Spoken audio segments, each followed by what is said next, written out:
You are walking through a hospital lobby at 11 o'clock at night. The cafeteria is closed. The restaurants nearby are shut. You are hungry, tired, and you have been sitting in a waiting room for 2 hours. And then you see it. A vending machine glowing quietly in the corner, stocked with chips, drinks, energy bars, and sandwiches. You walk over, tap your card, and 30 seconds later you have exactly what you needed. That transaction took you 30 seconds. It cost you maybe $3. And somewhere across town, someone just made money while they were sleeping. That someone is a vending machine operator, and what they have built is not just a machine that sells snacks. It is a network, a route, a system of silent salespeople working around the clock, in locations they do not own, selling products they bought in bulk, to customers they never have to speak to. It sounds like the perfect business. Low cost to start, no employees, no storefront, no complicated technology, just a machine, a location, and a product. But here is the part nobody talks about. Most people who buy their first vending machine make less than $50 a month from it. Some make nothing at all. And the operators who actually build real income from this business, the ones pulling in $10,000, $20,000, even $50,000 a month, are running operations that look nothing like the romantic idea of passive income that got them started in the first place. So what is the real economics of owning a vending machine business? What does it actually cost? Where does the money go? And what separates the operators who build genuine wealth from the ones who end up with an expensive machine, collecting dust in a storage unit? Today, we are going to find out. The vending machine industry is one of the most misunderstood businesses in America. From the outside, it looks simple. You buy a machine, you find a location, you stock it with products, and the money comes in automatically. That is the version you see on social media. That is the version that sells online courses. The reality is more complicated and more interesting. The United States vending machine industry is projected to generate approximately $7.9 billion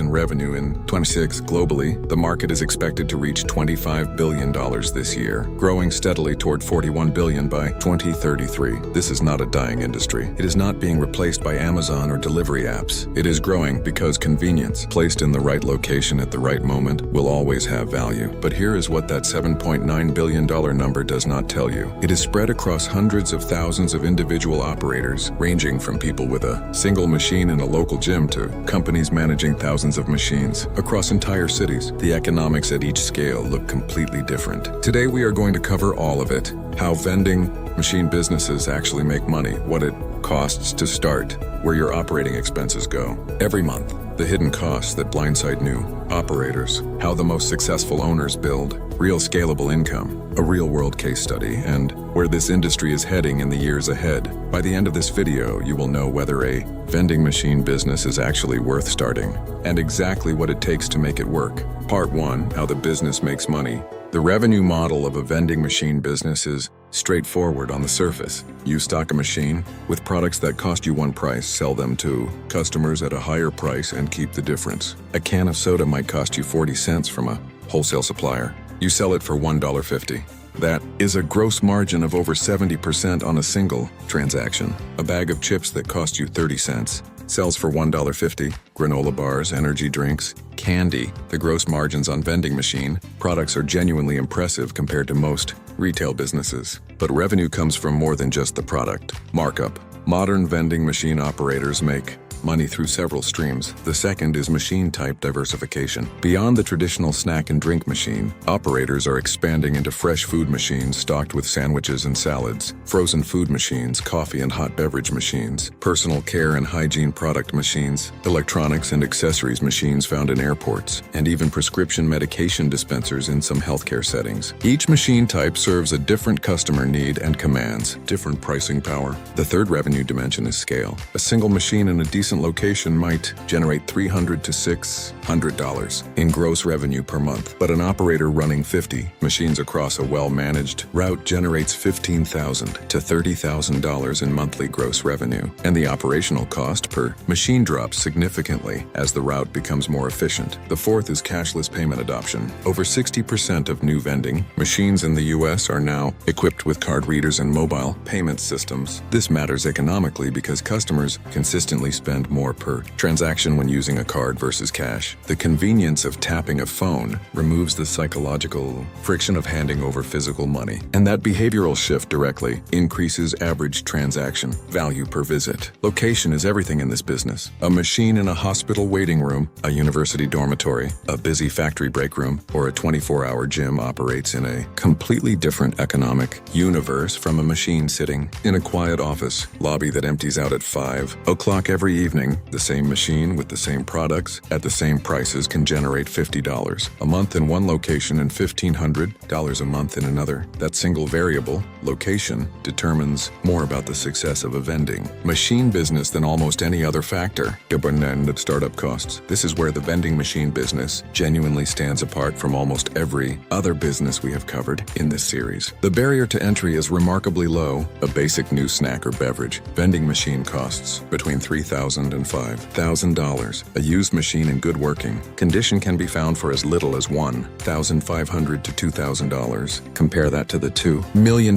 required to open a McDonald's franchise, or the $1 billion required to build a data center, and suddenly the vending machine business looks like the most accessible entry point in small business ownership. But the startup costs go beyond just the machine itself. Initial inventory is the first additional expense. Before your machine generates a single dollar of revenue, you need to stock it with products. Depending on the machine size and product selection, an initial inventory run typically costs between $150 and $400 per machine. This is money you spend before you know how well the location will actually perform. Transportation is the second cost most new operators underestimate. You need a way to move machines and restock them regularly. A reliable vehicle, ideally a van or truck with enough space for machine equipment and product. Inventory is essential for anyone running more than 2 or 3 machines. If you do not already own one, factor in either the purchase cost or ongoing rental fees. Technology and connectivity fees are a third startup cost that has grown significantly in recent years. Modern machines with cashless payment readers, remote inventory monitoring, and telemetry systems that alert you when a machine is running low or experiencing a problem typically carry monthly software subscription fees ranging from $15 to $50 per machine. These fees are not optional if you want to run a competitive, efficient operation, and they add up fast across a growing route. Licenses and permits form another layer. Most U.S. cities and counties require a business license to operate vending machines, and some locations require specific permits for food handling or health compliance. These costs vary significantly by location, but typically range from $50 to a few $100 annually. And finally, location deposits or setup fees. Premium locations with high foot traffic do not simply welcome a vending machine for free. Building managers, property owners, and facility directors often charge either an upfront placement fee or negotiate an ongoing commission on sales. We will cover commissions in detail in the operating expenses section, but new operators should expect to pay something to secure a good location before the first product is ever sold. The total startup cost for a single well-equipped machine in a decent location, including the machine, initial inventory, technology setup, and licensing, typically runs between $2,500 and $7,000. For a 10-machine starter route, budget between $25,000 and $50,000 to do it properly from the beginning. Part 3. Operating expenses. Once your machines are running, the monthly cost structure determines whether this business generates real income or simply keeps you busy. The largest ongoing expense category is product inventory, the cost of restocking your machines with products to sell. This is your cost of goods, and it directly determines your gross margin. Buying in bulk from wholesale suppliers like Costco, Sam's Club, or dedicated vending distributors keeps your product costs low. Buying in small quantities from retail stores because you ran out unexpectedly destroys your margins. Inventory management discipline is one of the most financially impactful habits a vending operator can build. The second major expense is location commissions. This is the fee you pay to the property owner or building manager in exchange for the right to place your machine in their location. Commission structures vary widely. Some locations charge a flat monthly fee, anywhere from $25 to $200 per month, depending on traffic and prestige. Others take a percentage of gross sales, typically between 5 and 25%. High-traffic premium locations like airports, hospitals, and universities command the highest commissions, and negotiating these rates effectively is one of the key skills that separates profitable operators from struggling ones. A machine generating $1,000 in monthly gross revenue at a 20% commission is paying $200 per month just for the right to be there, before a single product cost, fuel cost, or maintenance expense is counted. The third expense is fuel and vehicle costs. Every time you drive to restock a machine, you are spending money. For an operator with machines spread across a wide geographic area, fuel costs can add up to several $100s per month. This is why experienced operators think carefully about route density, clustering machines geographically so that a single restocking trip covers multiple locations without wasted driving time or fuel. Maintenance and repairs form the fourth expense category. Vending machines are mechanical and electronic devices that experience wear and tear over time. Coin mechanisms jam, refrigeration units fail, card readers malfunction, motors that deliver products wear out. These repairs range from a $20 part replaced in 10 minutes to a $500 service call for a major component failure. Smart operators set aside a repair reserve, typically 5 to 10% of monthly gross revenue, to cover these costs without disrupting cash flow. Payment processing fees are a fifth expense that has grown in importance as cashless payments have become standard. Every card or mobile payment transaction carries a processing fee of approximately 2 to 3% of the transaction value. On a $1.50 soda, that is 3 cents, which sounds trivial, but across thousands of transactions monthly, processing fees become a meaningful line item that must be factored into pricing decisions. Part 4, the hidden costs. Here is where the real story separates the operators who succeed from the ones who quit within 12 months. The first hidden cost is dead inventory. Products that do not sell before their expiration date have to be thrown away. This sounds obvious, but new operators consistently overstock unpopular items and understock bestsellers, and every expired product represents money spent with zero revenue returned. Learning exactly what sells in each specific location, at what price and what quantities, takes time and data. In the meantime, spoilage eats into margins quietly and constantly. The second hidden cost is machine downtime. When a vending machine breaks down, it stops generating revenue immediately, but your commission fee to the location owner does not stop. Your loan payment on the machine does not stop. If the machine is in a high-traffic location, a broken machine also damages your relationship with the property owner, who can terminate your placement agreement and replace you with a competitor. Every hour a machine is down is lost revenue that can never be recovered. The third hidden cost is location loss. You do not own the locations where your machines sit. The building manager can decide not to renew your agreement. The facility can close, relocate, or change management. A competitor can offer the location owner a better commission rate. When you lose a location, you do not just lose revenue. You have a machine that is now sitting idle, generating nothing, while you scramble to find a new placement. For operators heavily dependent on 1 or 2 premium locations, losing a single account can devastate monthly income overnight. The fourth hidden cost is time. The vending machine business is marketed as passive income, and at true scale and with a large, well-organized route, remote monitoring technology, and potentially part-time help for restocking, it can approach something resembling passive income. But in the early stages, it is anything but. Driving routes, restocking machines, handling jammed coin mechanisms, dealing with complaints from location managers, sourcing new inventory, tracking sales data, negotiating new locations. For a single operator running 10 to 20 machines, this business easily consumes 20 to 30 hours per week, which is not passive income. It is a part-time job that happens to not have a boss.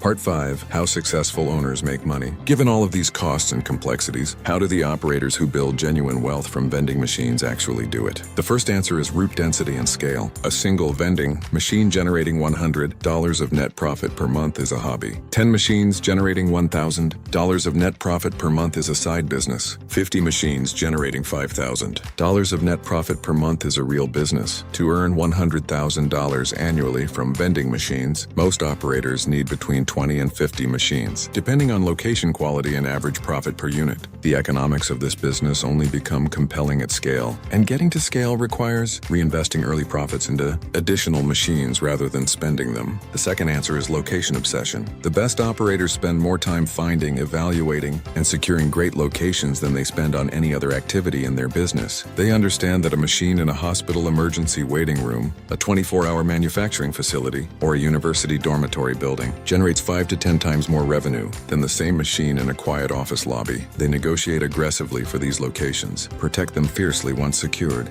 and constantly evaluate whether existing locations are still worth the commission being paid. The third answer is product optimization. Successful operators track exactly what sells in each specific location and adjust their product mix accordingly. A machine in a gym gets stocked with protein bars, electrolyte drinks, and healthy snacks. A machine in a factory break room gets stocked with hearty snacks, energy drinks, and comfort food. Machine in a university dormitory gets stocked with late-night staples and caffeine. This sounds simple but requires consistent data collection and the discipline to remove slow-moving products, even when you initially thought they would sell well. The fourth answer is technology adoption. Remote monitoring systems that show real-time inventory levels, sales data, and machine status allow operators to restock only when necessary, eliminating wasted trips to machines that are still adequately stocked. This single efficiency improvement can reduce fuel costs and time investment by 30% or more across a mid-sized route, directly improving net margins without increasing revenue by a single dollar.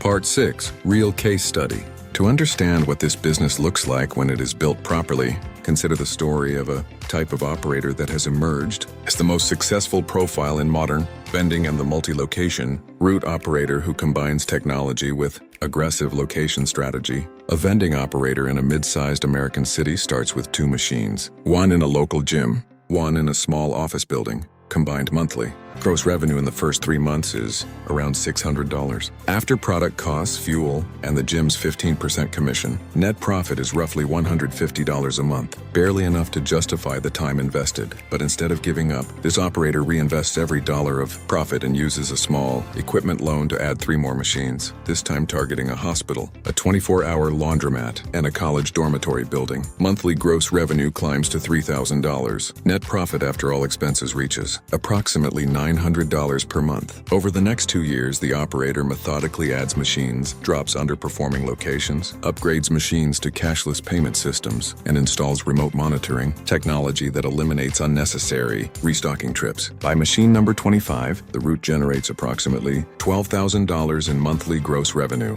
After all expenses, product costs, commissions averaging 12% across the route, fuel maintenance reserves, and technology fees, net monthly profit sits at approximately $3,500.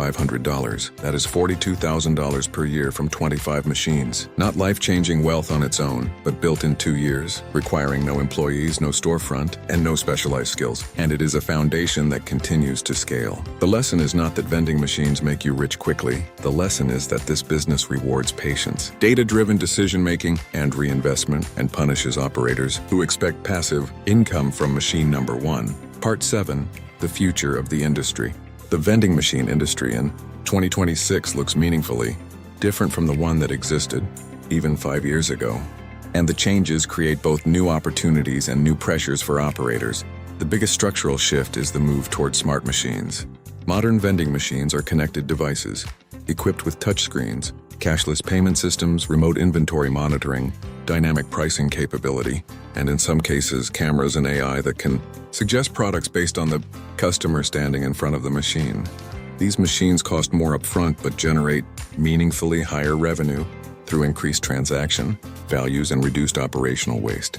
Fresh and healthy food vending is the fastest growing category in the industry. Consumers increasingly want options beyond chips and soda, and machines stocked with fresh sandwiches, salads, yogurt parfait, and nutritious snacks are commanding premium prices and higher margins in healthcare, fitness, and corporate locations.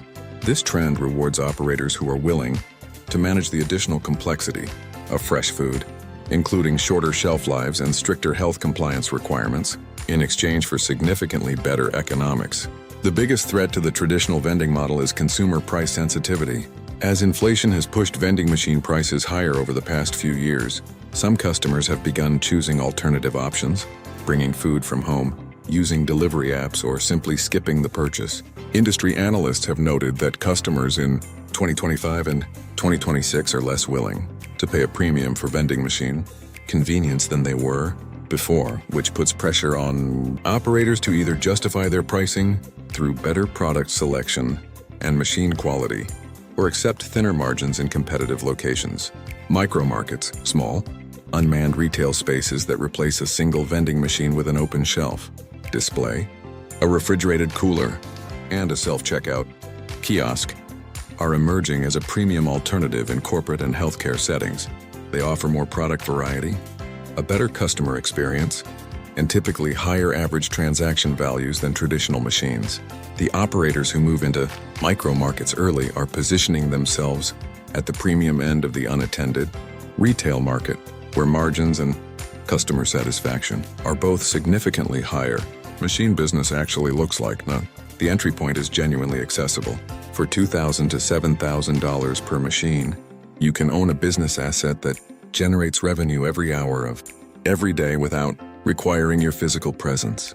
That is a real and meaningful advantage that very few other business models offer at this price point. But the gap between owning a vending machine and owning a vending machine business is enormous. A single machine in a mediocre location, generating $50 of net profit per month is not a business. It is an expensive experiment. The business only begins when you treat location selection as your most important skill, when you manage inventory with data instead of guesswork, when you reinvest profits into additional machines instead of spending them, and when you scale the route to the point where the economics actually become compelling. The operators who succeed in this industry are not passive. They are systematic. They know the monthly net profit of every machine in their route. They know which locations are worth fighting to keep and which ones should be dropped for something better. They track sales data, optimize product mix, and use technology to make their operation more efficient every single month. Revenue is not profit. A machine generating $500 in monthly gross revenue might net $100 after commissions, product costs, fuel, maintenance, and processing fees. Knowing the difference and building a business around the net number, not the gross number, is what separates the operators who build something real from the ones who eventually sell their machines at a loss and move on to the next shiny business idea. The vending machine business is not a get-rich-quick opportunity. It is a get-rich-slowly opportunity for operators with the patience to scale, the discipline to manage the details, and the willingness to treat a modest-looking machine as the foundation of a serious business. If you enjoyed this video, subscribe for more videos about business, finance, investing, economics, and wealth building. Because every business, no matter how simple it looks from the outside, has a completely different story when you look at the real numbers.